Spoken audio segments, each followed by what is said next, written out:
और जैसा कि आप देख पा रहे होंगे, अभी जो हम बात करेंगे वो आपके जो नेक्स्ट, अब तक हमने जो भी क्वेश्चन किए थे वो आपके सीडीपी से संबंधित थे। अभी जो हम क्वेश्चन कर रहे हैं ये आपके संबंधित हो जाएंगे आपके लैंग्वेजों को लेकर, साथ ही साथ जो भी सब्जेक्ट के क्वेश्चन रहेंगे वो भी देख लेंगे, ठीक है। तो इसमें है जैसे कि आप ऐसे बोल सकते हैं, जिन्होंने भाषा फर्स्ट के रूप में है आपकी हिंदी चूज की है, तो वो यहाँ से क्वेश्चन स्टार्ट होते हैं 31 नंबर क्वेश्चन से। तो इसमें देख लेते हैं किस प्रकार के क्वेश्चन पूछे गए थे। जैसे बात करें क्वेश्चन नंबर 31 की, कि भाषा कौशलों में से अभिव्यक्ति कौशल कौन सा होता है। तो एक तो आपका बोलना होगा और साथ ही साथ लिखना, तो ऑप्शन नंबर सी सही हो जाएगा। अनुलेख किस भाषा कौशल से संबंधित होता है। अनुलेख का मतलब एक तरह से लेखन से ही संबंधित होता है, लेकिन किस भाषा कौशल में आएगा वो बताना था, तो ये आपके लेखन से ही संबंधित हो जाएगा। बाकी लिखवा कौन है, जिसे हम रिकॉर्ड प्लेयर बोलते हैं, ये किस प्रकार की अधिगम सामग्री हो जाएगी, ये श्रव्य सामग्री हो जाएगी जिसे सुन सकते हैं। भाषा प्रयोगशाला के अनुभाग में सम्मिलित नहीं होता है, इसमें से चूज करना है। तो आप इनमें से सभी ऑप्शनों को ध्यान से देखेंगे तो ऑप्शन नंबर इसका डी सही हो जाएगा। जो विश्राम कक्ष होता है ये संबंधित नहीं होगा। बाकी नेक्स्ट क्वेश्चन नंबर देख लेते हैं। क्वेश्चन नंबर 35 है, इसमें बताना है कि जो आपका सस्वर वाचन का गुण कौन सा होता है। तो आप इन सभी ऑप्शनों को ध्यान से देखेंगे तो हम कहेंगे उचित ध्वनि आपका निर्गम होता है, तो ऑप्शन नंबर सी सही हो जाएगा। बाकी आपका नेक्स्ट 36 नंबर क्वेश्चन है कि मौखिक मूल्यांकन के संबंध में उपयुक्त कथन कौन सा है, यानी मौखिक मूल्यांकन कर रहे हैं तब। तो हम कहेंगे मौखिक मूल्यांकनकर्ता निष्ठावान और सहनशील और विषय विशेषज्ञ होना चाहिए, तो ऑप्शन नंबर बी सही हो जाएगा। बाकी 37 नंबर क्वेश्चन ये पूछा था कि मूल्यांकन उद्देश्यों की प्राप्ति की सीमा का निर्णय करने की प्रक्रिया है, ये मूल्यांकन की परिभाषा किसने दी थी। तो ये संबंधित हो जाएगी आपके माइक कैलिस की ये परिभाषा है, तो ऑप्शन नंबर ए सही हो जाएगा। क्वेश्चन नंबर आपका 38 नंबर है, विद्यार्थी सीखने से संबंधित कठिनाई को दूर करते हुए या करवाए जाने वाले शिक्षण को कहलाता है। यानी विद्यार्थी सीखने संबंधी कठिनाई को तो दूर करते हुए और करवाए जाने वाले शिक्षण को क्या कहते हैं, तो हम इसे कहेंगे हालांकि देखा जाए तो इसमें से ऑप्शन नंबर डी सही हो जाएगा, क्योंकि उपचारात्मक शिक्षण में ही ऐसा किया जाता है। नेक्स्ट क्वेश्चन नंबर है कि आपके सतत एवं व्यापक मूल्यांकन में मूल्यांकन का दोष क्या है। तो आप सभी ऑप्शनों को पढ़ के देख लीजिएगा। जैसे कि इसमें है विद्यार्थियों का निरंतर मूल्यांकन होता है, ये बात तो सही है। विद्यार्थियों को अपनी कमियों का निरंतर ज्ञान होता रहता है, ये भी बात सही है। इसमें अभिभावकों को विद्यार्थी की निरंतर प्रगति की जानकारी होती रहती है, ये भी बात सही है। यह प्रणाली तभी लागू की जा सकती है जब विद्यार्थी शिक्षक अनुपात कम हो, ऐसा कुछ नहीं है, तो ये ऑप्शन नंबर इसका डी सही हो जाएगा। क्वेश्चन नंबर नेक्स्ट है, उपलब्धि परीक्षण के निर्माण में कितने पदों का प्रयोग किया जाता है। ये अच्छा क्वेश्चन है, ये आपके 4 पद इसमें यूज किए जाते हैं।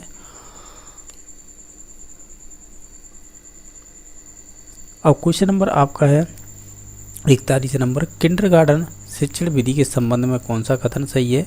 तो हम कहेंगे इसमें से कि भाषा के जो व्याकरण एवं साहित्य की शिक्षा इस विधि से नहीं दी जा सकती है, और बाकी ये शिक्षाएं कौन सा कथन सत्य कथन है, तो ऑप्शन नंबर इसका डी सही हो जाएगा कि यानी इस के द्वारा है भाषा के व्याकरण और साहित्य की शिक्षा इस विधि से नहीं दी जा सकती, ठीक है। तो इसका ऑप्शन नंबर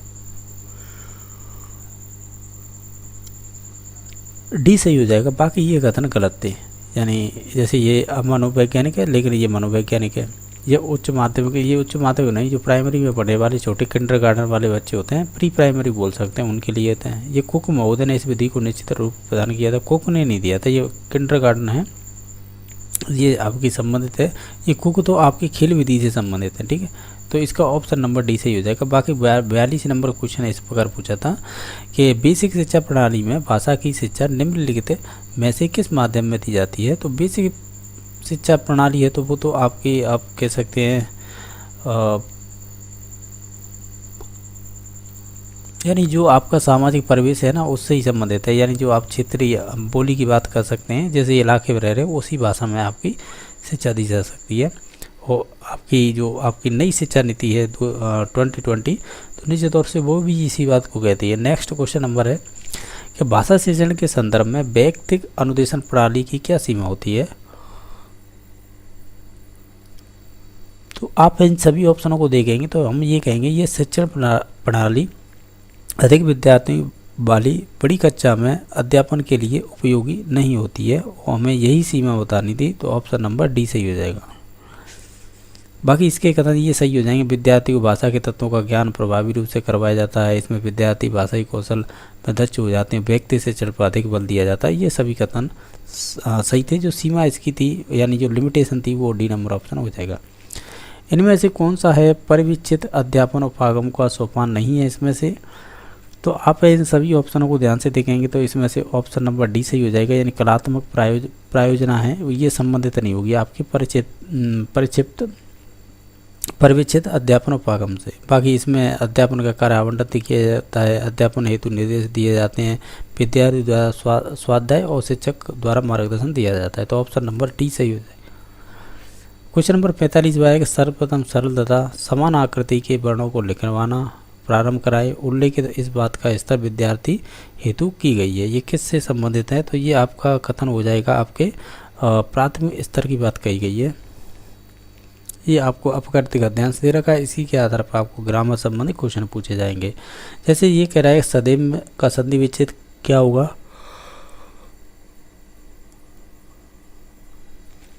तो इसमें से हो जाएगा सदा प्लस एव। ठीक है, तो ऑप्शन नंबर डी से ही हो जाएगा। इसमें से विष का पर्यायवाची शब्द कौन सा है। तो गरल हो जाएगा ना, सही है, गरल ही माने विष भी होता है, तो जहर कह लेते हैं उसे ही। नेक्स्ट है 48 विरोधी शब्द का विलोम क्या होगा। विरोधी है तो निश्चित तौर से ये समर्थक होगा, तभी इसका विलोम बनेगा ये, और ये भी आपका डी नंबर ऑप्शन सही हो जाएगा। नेक्स्ट क्वेश्चन नंबर है आपका 49 नंबर क्वेश्चन है कि गद्यांश में प्रयुक्त मनोदशा शब्द से क्या आशय होता है। तो मनोदशा से मतलब होता है मन की दशा, तो ऑप्शन नंबर सी सही हो जाएगा। मनुष्य शब्द क्या है अपने आप में, हालांकि देखी जाए तो मनुष्य अपने आप में एक जातिवाचक संज्ञा हो जाएगी, ऑप्शन नंबर सी सही हो जाएगा।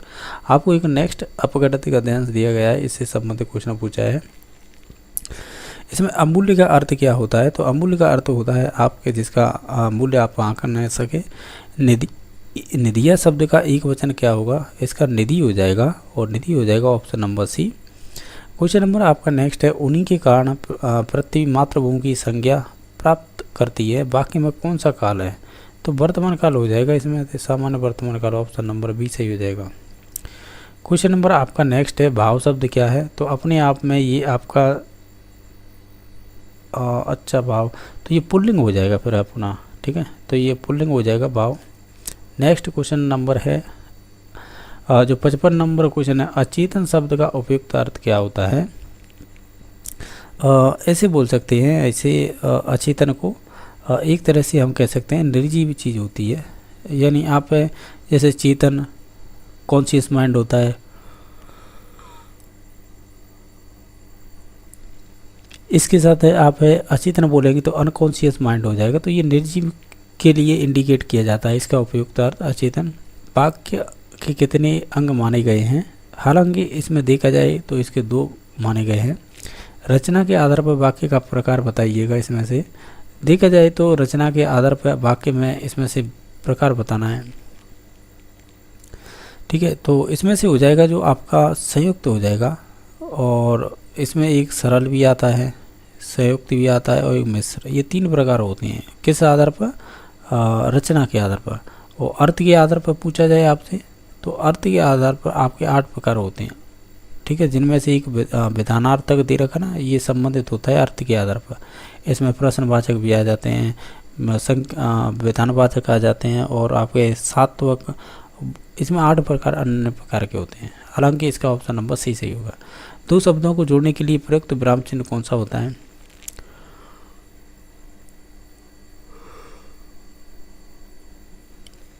जिसे हम योजक चिन्ह कहेंगे, जैसे माता और पिता, माता और आपके पिता, तो इसमें योजक चिन्ह लगा देना इस प्रकार। क्वेश्चन नंबर डाक के 3 पात लोकांक्ति का अर्थ कौन सा होगा इसमें से।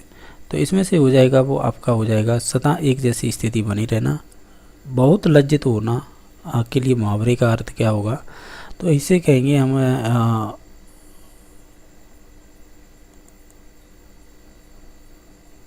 यानी इसका ऑप्शन नंबर हो जाएगा 1, यानी घड़ों का पानी पड़ना। तो ऑप्शन नंबर 1 सही हो जाएगा।